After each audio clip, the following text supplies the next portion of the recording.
وعلمنا ما ينفعنا وزدنا علما Allahumma amin. Amma ba'd. Insyaallah kita kembali lagi melanjutkan membaca hadis-hadis serta menerjemahkan hadis-hadis dari kitab Umdatul Ahkam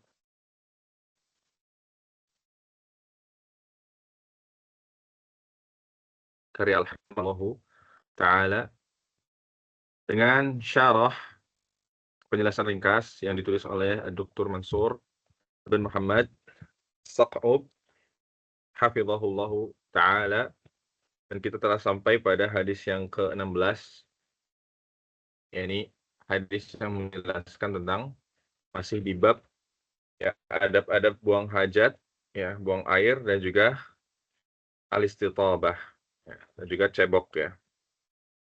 Kita baca hadis yang ke-16 ini ya, an Abi Ayyub Al-Ansari, dari sahabat yang mulia Abu Ayyub Al-Ansari radhiyallahu taala anhu, qala, beliau mengatakan, qala Rasulullah sallallahu alaihi wasallam, bahwasanya Rasulullah sallallahu alaihi wasallam pernah bersabda, idza ataitumul gha'ita fala tastaqbilul qiblata bigha'itin wala baulin. Jika kalian mendatangi al-gha'it, ya, al-gha'it, ya. Nah, ini dijelaskan di sini maknanya ya, yaitu tempat ya buang air ya, WC atau kamar mandi dan yang semisalnya. Fala tastaqbilul qiblata bigha'itin wala baulin. Maka janganlah kalian menghadap ke kiblat ya saat buang air besar ya, gha'it, atau baul, dan juga baul ya saat buang air kecil. Jadi ketika kita masuk ke WC atau kamar mandi ya, dan ketika kita hendak buang air kecil maupun dan juga air besar ya, jangan kita menghadap ke arah kiblat ya. Ini larangan dari Nabi Shallallahu alaihi wasallam. Dan juga wala tastadbiruha, dan janganlah kalian membelakangi kiblat ya. Jangan menghadap ke kiblat ketika buang air, dan juga jangan membelakanginya. Walakin syarriqu aw gharribu, akan tetapi ya menghadaplah ke arah timur atau menghadaplah ke arah barat. Ya, ini beliau bersabda kepada Abu Ayyub Al-Ansari ya, atau penduduk Madinah pada saat itu secara umum. Maka dikatakan di sini syarriqu aw gharribu ya. Tapi menghadaplah ke timur atau ke barat ya, karena pada saat itu kota Madinah ya, kiblatnya itu berada di sebelah selatan ya. Berarti di sini larangannya ya, kalau kita berada di kota Madinah ya, atau tempat lainnya yang posisinya sama, maka dilarang menghadap ke selatan dan juga ke utara, tapi hendaknya kita menghadap ke timur atau barat. Sedangkan kalau misal kita di Indonesia yang mana kiblatnya itu berada di arah barat ya, maka kita ya dilarang menghadap ke arah barat dan juga timur ya. Yang dibolehkan adalah kita menghadap ke arah utara dan atau selatan. Qala Abu Ayyub, kemudian sahabat yang mulia Abu Ayyub Al-Ansari melanjutkan, faqadimna Syam, beliau mengisahkan bahwasanya beliau pada suatu hari pernah sampai ke negeri Syam ya. Negeri Syam ini berarti sekarang adalah Palestina, Yordan ya, kemudian Lebanon, Suriah ya, dan sekitarnya.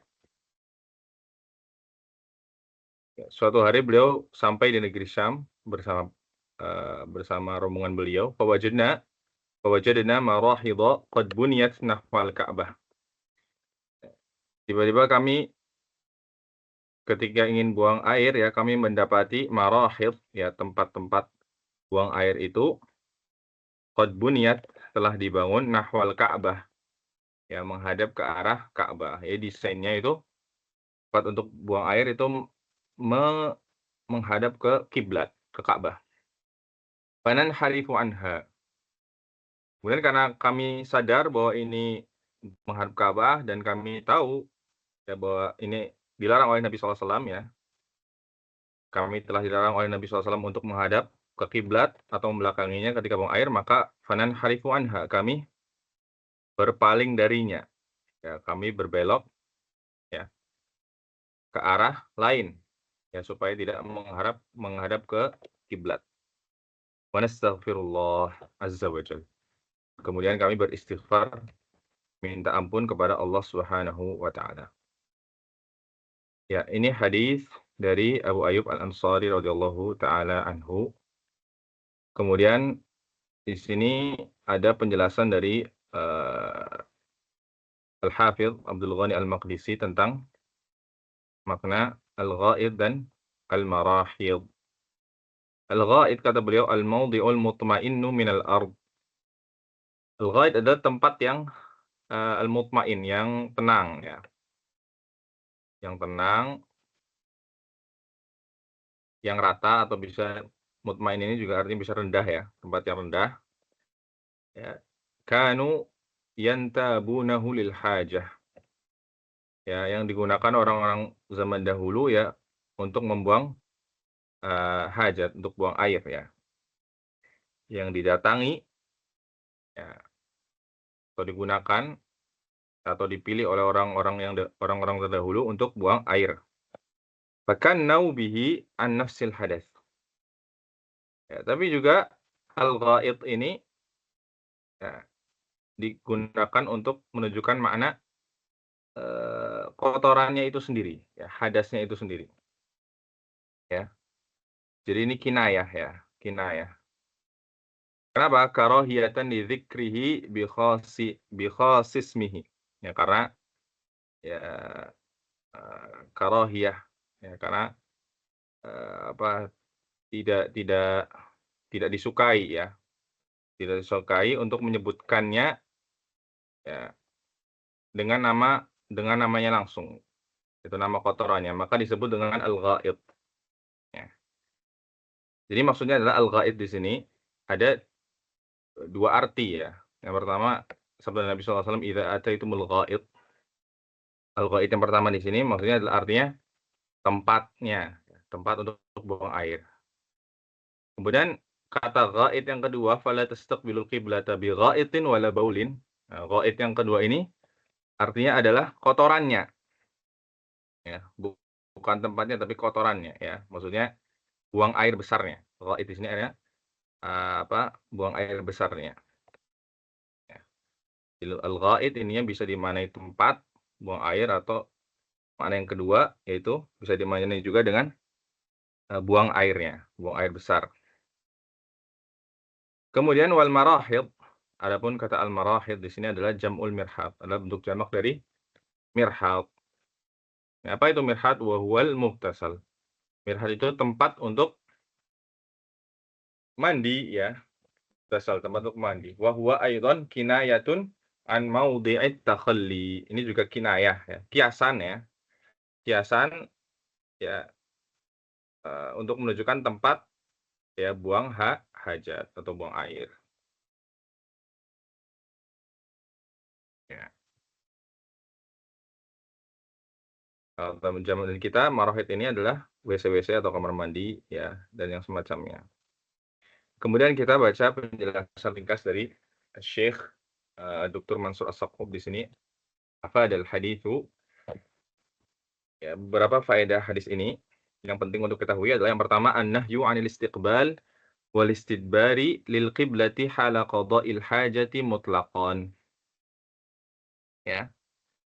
Hadis ini terdapat larangan ya dari Nabi sallallahu alaihi wasallam bagi kita umatnya ya untuk buang air ya menghadap ke kiblat dan juga membelakangi kiblat ya secara mutlak. Apa maksudnya? Ai fil bunyani wal fadha. Ya baik di dalam bangunan maupun di luar bangunan Ya, maksudnya di tempat terbuka. Ya. Mutlak larangannya ya. Larangannya mutlak. Dan ini pendapat yang dikuatkan oleh Syarikh di sini ya. Syarikh Syekh Dr. Mansur As-Saqub. Ya, nanti akan dijelaskan ya. Ada perbedaan pendapat di sini. فإذا كان المتخلي في الصحراء فيجب أن ينحرف عن جهة القبلة فلا يستقبلها ولا يستدبرها. Ya. Jadi kalau ada seorang yang buang hajat, buang air di as-sahra, di tempat terbuka, di gurun atau hutan dan semisalnya, maka dia wajib ya untuk berpaling dari arah kiblat. Ya, tidak boleh menghadap kiblat atau membelakanginya. Kemudian, amma idza kana fi dakhilil buyut wal abniyah, ya, fal aula an yanharifa anha kadzalik.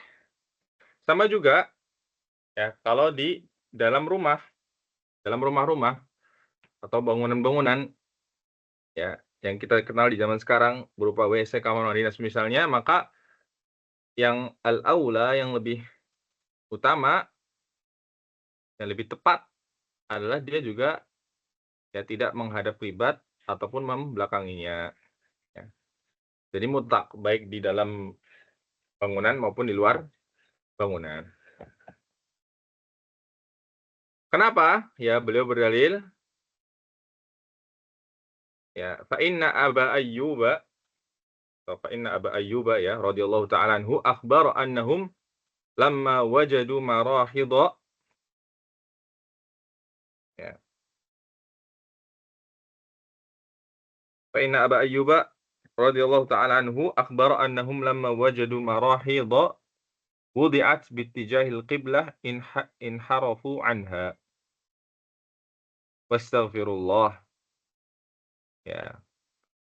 Dalilnya, ya hujahnya adalah kata beliau, maka sesungguhnya sahabat yang mulia Abu Ayyub Al-Ansari tadi, beliau mengabarkan bahwasanya beliau dan rombongannya itu ketika melihat atau mendapati ya ketika buang air mendapati al-marahid tadi, tempat-tempat buang air itu ya didesain, dibangun hadap kiblat, maka mereka ya berpaling darinya ya. Mereka belok ya, menghadap ke arah lain ya. Dan mereka kemudian beristighfar ya, bertobat kepada Allah, beristighfar. Ya, imma minadz-dzunubi mutlaqan ya au min wad'i hadhihi al-marahidhi fi ittijahil qiblati walau lam yastakhdimuha. Ya, mereka beristighfar ya bisa jadi karena memang eh, istighfar ini karena sebab dosa ya secara mutlak, atau ya mereka beristighfar karena ya atau beristighfar untuk orang-orang yang membangun apa namanya, tempat buang air ini, yang tempat ini menghadap ke arah kiblat, ya. Meskipun mereka tidak jadi menggunakan apa WC atau kamar kamar mandi tersebut, ya. Baik, di sini ada catatan kaki yang eee, hendaknya kita baca ya, poin yang kedua di sini. Al-masyhuru min madhabil Hanabilah, ya, yang masyhur di kalangan Hanabilah, mazhab Hambali, yaitu adalah jawazul istiqbali wal istidbari fil bunyan. Ya, kalau di dalam bangunan, di WC, di kamar mandi itu boleh menghadap ke kiblat ya atau membelakanginya. Ini hukumnya boleh, ya. Wa huwa madhhabu al-Malikiyah wasy-Syafi'iyah. Ini juga yang ya dipegang oleh mazhab Maliki dan Syafi'i. Ya, ini berarti jumhur ya. Ya, jumhur mengatakan kalau di apa di dalam ruangan itu boleh ya hukumnya menghadap atau membelakangi kiblat ke buang air. Ya, sedangkan di luar ruangan itu tidak boleh. Wa qalat Al-Hanafiyatu yuhramu fil bunyani kama yuhramu fis sahra, atau yahrumu fil bunyani kama yahrumu fis sahra. Ya, fis sahra'i wakhtarahu Ibnu Taimiyah wakhtara Ibnu Taimiyata wa Ibnul Qayyim. Ya, sedangkan menurut, mazhab Hanafi, dan juga ini merupakan pendapat dari Syekhul Islam Ibnu Taimiyah dan juga murid beliau, Syekh Ibnul Qayyim, Al-Imam Ibnul Qayyim, maka mereka berpendapat, ya, diharamkan secara mutlak. Tidak boleh baik itu di dalam ruangan, ya, kita menghadap atau membelakangi kiblat ketika buang air, maupun di luar ruangan. Ya, mutlak, keharamannya mutlak. Maka di sini syarih, ya, Syekh Dr. Mansur bin Muhammad As-Saqaf, beliau lebih condong memilih ke pendapat Ibnu Taimiyah, Ibnul Qayyim, dan juga Al-Hanafiyah. Ya. Beliau menyelisihi, tidak sepakat dengan pendapat Hambali dan juga jumhur. Ya. Sebagaimana yang beliau sudah isyaratkan di awal, di muqaddimah, bahwasanya ya beliau akan lebih condong ke mazhab Hambali, tapi kalau ada pendapat, ya, lain, yang menurut beliau lebih rajih, lebih kuat, ya, dan itu menyelisih pendapat Hambali, maka beliau akan pilih itu, ya. Contohnya di kasus di hadis yang ke-16 ini, ya. Jadi beliau lebih menguatkan pendapat keharamannya itu adalah mutlak, baik di dalam bangunan maupun di luar bangunan. Kemudian kita selesaikan apa kata beliau di sini. "Wan-nahyu innama yakunu hala qada'il hajah, fa idza faragha wa arada al-istinjaa'a falahu an yastaqbila al-qiblata aw yastadbiraha." Catatan dari beliau sini adalah larangan di sini, ya, larangan di sini berlaku ketika buang airnya, buang hajatnya, ya. Adapun ketika setelah buang air, ya, dia hendak cebok, ya, hendak beristinja, maka ini boleh untuk menghadap kiblat atau membelakanginya. Ya, jadi larangannya hanya ketika buang airnya saja, ketika buang airnya saja. Ya. Ya, jadi sedikit tambahan juga, kata para ulama, apa hikmahnya, kenapa kita dilarang, ya, untuk, apa namanya, buang air menghadap ke kiblat atau membelakanginya, ya. Karena ini bentuk ihtiraman lil qiblah, ya, bentuk menghargai, menghormati, memuliakan kiblat, Ka'bah, ya. Maka kita dilarang oleh Nabi SAW, ya, untuk menghadap kiblat atau membelakanginya ketika buang air kecil maupun buang air besar, baik di dalam ruangan maupun di luar ruangan, ya, di sahra, di gurun atau di hutan dan yang semisalnya. Wallahu ta'ala alam bissawab. Ini yang bisa kita terjemahkan dan juga kita baca pada kesempatan kali ini. Ya, intinya hadis ini menjelaskan tentang larangan dari Nabi Shallallahu Alaihi Wasallam, ya, dan merupakan adab-adab yang di antara adab-adab buang air kecil dan buang air besar, ya, kita dilarang untuk menghadap ke kiblat maupun membelakanginya. Dan penjelasan lebih rincinya lagi, ya, nanti tentang pendapat-pendapat lain, ya, ada juga yang membolehkan ketika di dalam ruangan, dan juga ada pendapat yang ketiga nanti insya Allah akan dijelaskan di hadis selanjutnya, hadis ke-17, ya, hadis dari Abdullah bin Umar, ya, yang masih membahas topik yang sama, itu tentang, ya, larangan buang air menghadap kiblat dan juga membelakanginya. Demikian, subhanakallah bihamdik, asyhadu an la ilaha illa ant, astaghfiruka wa atubu ilaik. Sallallahu alaihi wa Muhammad wa ala alihi wa sahbihi ajma'in. Alhamdulillahirabbil alamin.